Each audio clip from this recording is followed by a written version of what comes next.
I'm Shafita. ഇന്ന് നമ്മൾ പഠിക്കാൻ വേണ്ടി പോകുന്നത് സോഹോ ബുക്സ് എന്ന സോഫ്റ്റ്വെയറിനെ കുറിച്ചാണ്. എല്ലാവരും കേട്ടിട്ടുണ്ടായിരിക്കും സോഹോ ബുക്സ് എന്ന അക്കൗണ്ടിംഗ് സോഫ്റ്റ്വെയറിനെ കുറിച്ച്. ഒരുപാട് രാജ്യങ്ങളിൽ ഒരുപാട് ബിസിനസ് യൂസ് ചെയ്യുന്ന ഒരു സോഫ്റ്റ്വെയർ ആണ് സോഹോ ബുക്സ്. ഈ സോഹോ ബുക്സ് ഒരു പെയ്ഡ് സോഫ്റ്റ്വെയർ ആണോ എന്നുള്ളത് എല്ലാവർക്കും സംശയമുണ്ട്. ഒരു സ്മോൾ ബിസിനസ്സിന് വേണ്ടിയിട്ട് നമുക്ക് സോഹോ ബുക്സ് ഫ്രീ ആയിട്ടും യൂസ് ചെയ്യാൻ വേണ്ടി കഴിയും. അപ്പൊ എങ്ങനെയാണ് നമ്മുടെ ലാപ്ടോപ്പിലൊക്കെ സോഹോ ബുക്സ് ഇൻസ്റ്റാൾ ചെയ്യുന്നത്, അതിൽ എങ്ങനെയാണ് പുതിയൊരു ഓർഗനൈസേഷൻ ക്രിയേറ്റ് ചെയ്യുന്നത് എന്നൊക്കെയാണ് നമ്മൾ ഇന്ന് പഠിക്കാൻ വേണ്ടി പോകുന്നത്. അപ്പൊ ആദ്യം നമുക്ക് സോഹോ ബുക്സ് എങ്ങനെയാണ് ഇൻസ്റ്റാൾ ചെയ്യുന്നത്, അതിന്റെ ഫയൽ എങ്ങനെയാണ് ഡൗൺലോഡ് ചെയ്ത് ഇൻസ്റ്റാൾ ചെയ്യുന്നത് എന്നുള്ളത് നോക്കാം. അപ്പൊ ഞാനിവിടെ ഗൂഗിൾ ക്രോം ഓപ്പൺ ചെയ്തിട്ടുണ്ട്. അതിൽ നമുക്കിവിടെ how to download Zoho books എന്നുള്ളത് എന്ത് ചെയ്യാം, സെർച്ച് ചെയ്യാം. അപ്പൊ ഇതിൽ ഒരുപാട് ഓപ്ഷൻസുകൾ വരും. ഇതിൽ നമ്മൾ സെലക്ട് ചെയ്യേണ്ടത് Zoho books accounting software for businesses ഉണ്ടാവും. അതിൽ തന്നെ മൈക്രോസോഫ്റ്റ് സ്റ്റോർ എന്നാണ് ടോപ്പിൽ ഉണ്ടാവുക. ഇത് തന്നെ നമ്മൾ സെലക്ട് ചെയ്യണം. അപ്പൊ ഞാനത് ആ ഒരു ഫയൽ ഓപ്പൺ ചെയ്തിട്ടുണ്ട്.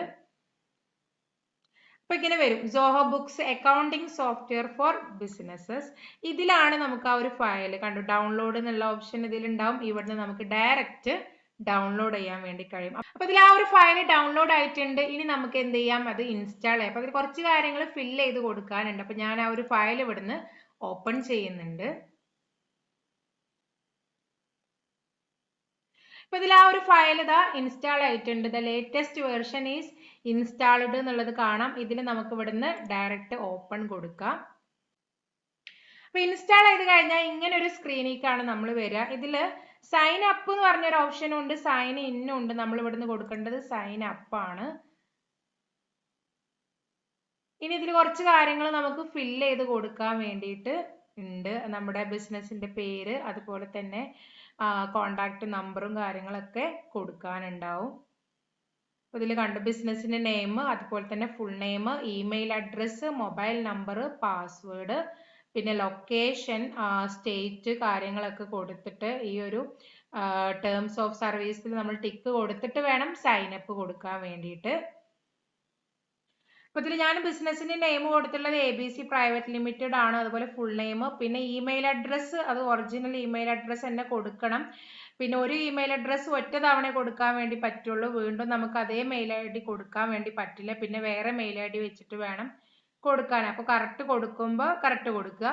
പിന്നെ മൊബൈൽ നമ്പർ കറക്റ്റ് കൊടുക്കണം, കാരണം OTP വരാനുണ്ട്. പിന്നെ നമ്മൾ ഇവിടെ ഒരു പാസ്വേഡ് സെറ്റ് ചെയ്ത് കൊടുക്കണം. പിന്നെ ബിസിനസിന്റെ ലൊക്കേഷനും സ്റ്റേറ്റും കൊടുക്കുക. പിന്നെ ഈ ഒരു ടേംസ് ഓഫ് സർവീസിൽ ടിക്ക് കൊടുത്ത് നമുക്ക് ഇവിടുന്ന് എന്ത് ചെയ്യാം, സൈൻ അപ്പ് കൊടുക്കാം.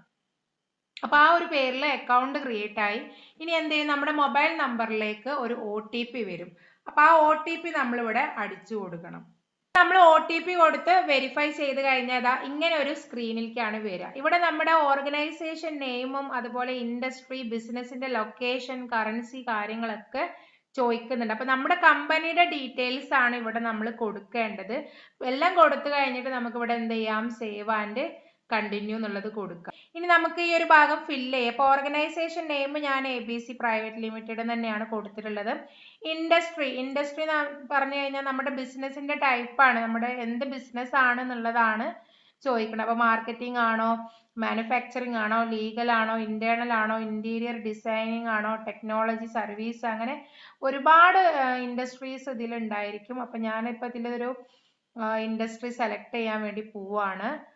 ഞാനൊരു ഫിനാൻഷ്യൽ സർവീസസ് ആണ് ഇപ്പൊ ഇവിടെ കൊടുത്തിട്ടുള്ളത്. പിന്നെ ബിസിനസിന്റെ ലൊക്കേഷൻ അത് ഇന്ത്യയാണ്, ഏതാണ് രാജ്യം എന്നുള്ളതാണ് നമ്മൾ കൊടുക്കേണ്ടത്. അത് ഇന്ത്യ. അതുപോലെ ഇന്ത്യയുടെ കറൻസി INR, ഇന്ത്യൻ റുപ്പി എന്നുള്ളത് വന്നിട്ടുണ്ടാവും. പിന്നെ അഡ്രസ്സ്, അതുപോലെ തന്നെ സിറ്റി, സിപ്പ് അതായത് പോസ്റ്റൽ കോഡ്, പിൻകോഡ് കൊടുക്കണം.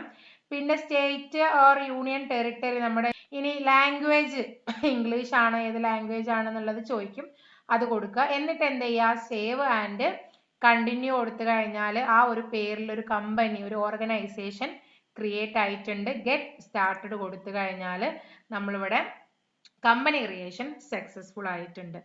ഇതാണ് ഇതിന്റെ ഡിസ്പ്ലേ, മെനു ബാർ എന്നൊക്കെ പറയുന്നത്. നമ്മൾ ടാലിയിൽ ഗേറ്റ്വേ ഓഫ് ടാലി എന്നൊക്കെ പറയുന്ന പോലെ ഇതാണ് സോഹോ ബുക്സിന്റെ ഡിസ്പ്ലേ എന്ന് പറയുന്നത്. അപ്പൊ ഇവിടെ നമുക്ക് ഡാഷ്ബോർഡിലേക്ക് വരണം എന്നുണ്ടെങ്കിൽ അതിനാണ് ബാക്ക് ടു ഡാഷ്ബോർഡ് കൊടുത്തു കഴിഞ്ഞാൽ ഇതാണ് മെനു ബാർ. നമ്മൾ ക്വിക്ക് ബുക്സിന്റെ ഒക്കെ ഏകദേശം ഒരു സാമ്യം ഇതിനുണ്ടായിരിക്കും. ഇവിടെ ഫസ്റ്റ് തന്നെ ടോട്ടൽ റിസീവബിൾസ്, ടോട്ടൽ പേയബിൾസ് ഒക്കെയാണ്. അതായത് നമ്മുടെ വെൻഡേഴ്സും കസ്റ്റമേഴ്സും ഉണ്ടല്ലോ, അവർക്ക് കൊടുക്കാനുള്ളതും കിട്ടാനുള്ളതും അവരുടെ എമൗണ്ടും കാര്യങ്ങളൊക്കെയാണ് ഇവിടെ കാണിക്കുക.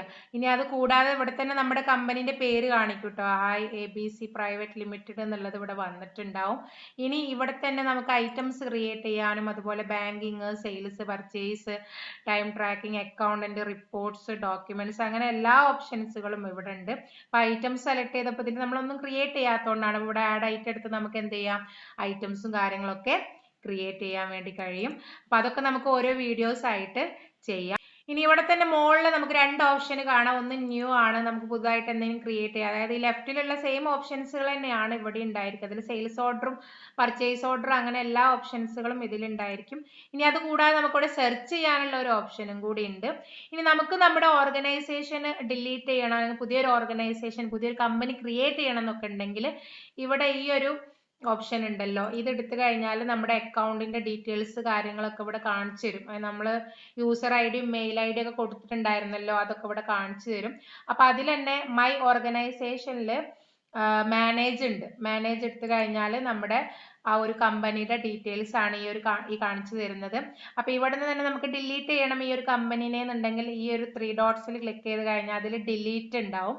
ഡിലീറ്റ് കൊടുത്തു കഴിഞ്ഞാൽ ആ ഒരു കമ്പനി എന്തായിട്ട് പോകും, ഡിലീറ്റ് ആയിട്ട് പോകും. ഇനി പുതിയൊരു ഓർഗനൈസേഷൻ ക്രിയേറ്റ് ചെയ്യണമെങ്കിൽ ന്യൂ ഓർഗനൈസേഷൻ എടുത്തു കഴിഞ്ഞാൽ പുതിയ ഓർഗനൈസേഷൻ ക്രിയേറ്റ് ചെയ്യാനുള്ളത് നേരത്തെ നമ്മൾ ക്രിയേറ്റ് ചെയ്ത അതേ സ്ക്രീനിലേക്ക് തന്നെ വരും. ഫസ്റ്റ് നമ്മൾ പേര് ABC പ്രൈവറ്റ് ലിമിറ്റഡ് അവിടെ സൈൻ അപ്പ് ചെയ്യുന്ന സമയത്ത് കൊടുത്ത ആ ഒരു പേര് അത് ഇവിടെ ഉണ്ടായിരിക്കും, അത് മാറില്ല. അത് കൂടാതെ നമുക്ക് നമ്മുടെ പുതിയ പുതിയ ബിസിനസ്സുകൾ എന്ത് ചെയ്യാം, ഇവിടുന്ന് ക്രിയേറ്റ് ചെയ്യാൻ വേണ്ടി കഴിയും. ഞാനത് ക്യാൻസൽ കൊടുത്തിട്ടുണ്ട്. അപ്പൊ ഈ ഒരു സോഫ്റ്റ്വെയർ നമ്മളിപ്പോ ഒരു പേയ്മെന്റും ഇല്ലാതെയാണ് ഡൗൺലോഡ് ചെയ്തിട്ടുള്ളത്. അതുപോലെ തന്നെ അതിലൊരു കമ്പനി ക്രിയേറ്റ് ചെയ്തിട്ടുള്ളത്. ഇനി ട്രാൻസാക്ഷൻസ് ചെയ്യാനും നമുക്ക് യാതൊരു ബുദ്ധിമുട്ടും ഇല്ല. അപ്പൊ ഇങ്ങനെയാണ് നമ്മൾ എന്ത് ചെയ്യുന്നത്, നമ്മുടെ സിസ്റ്റത്തിൽ സോഹോ ബുക്സ് എന്ന് പറയുന്ന സോഫ്റ്റ്വെയർ ഇൻസ്റ്റാൾ ചെയ്യുന്നത്. അപ്പൊ എല്ലാവർക്കും മനസ്സിലായെന്ന് വിചാരിക്കുന്നു. എന്തെങ്കിലും ഡൗട്ട് ഉണ്ടെങ്കിൽ കമന്റ് ആയിട്ട് ചോദിച്ചോളൂ. ചാനൽ ആദ്യമായിട്ട് കാണുന്നവരുണ്ടെങ്കിൽ സബ്സ്ക്രൈബ് ചെയ്യാനും ഷെയർ ചെയ്യാനും മറക്കരുത്. അപ്പൊ സോഹോ ബുക്സിലെ മറ്റൊരു ടോപ്പിക്കുമായി അടുത്ത വീഡിയോയിൽ കാണാം. Bye.